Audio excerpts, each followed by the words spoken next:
இல்ல, இது பத்தாது. என்ன பண்ணலாம்? இப்ப புனிதாவை நம்ம ஒரு ஜென்ஸ் பேசுற மாதிரி மிரட்டணும். நாம வச்சிருக்கிற ஒரு சாஃப்ட்வேர என் குரலை உன்னால கண்டுபிடிக்க முடியாது புனிதா.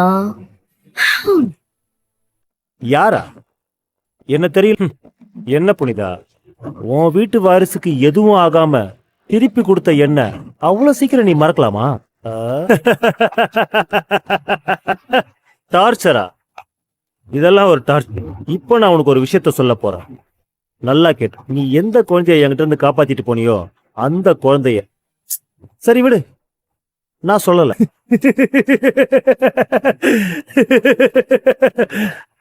என்னது, உண்டுலன்னு பண்ணிடுவியா? யாரு நீ? உன்னால ஒன்னும் பண்ண முடியாதுன்னு எனக்கு தெரியும். அதனாலதான் உன் வீட்டுக்குள்ள போந்து நான் குழந்தைய கடத்தேன். சரி விடு, ஆனா ஒன்னு சொல்றேன் கேட்டு. இன்னைக்கு உனக்கு பிடிச்ச ஒருத்தரோட உயிர் போகும். இங்க பாரு, வீடு புகுந்து குழந்தைய தூக்குன மாதிரி என்னால அந்த குழந்தைய எது வேணாலும் பண்ண முடியும்னு உனக்கு காட்டி, இனிமேலும் காட்டு. உனக்கு பிடிச்சவங்களோட உயிரை முடிஞ்சா நீ காப்பாத்திக்கோ.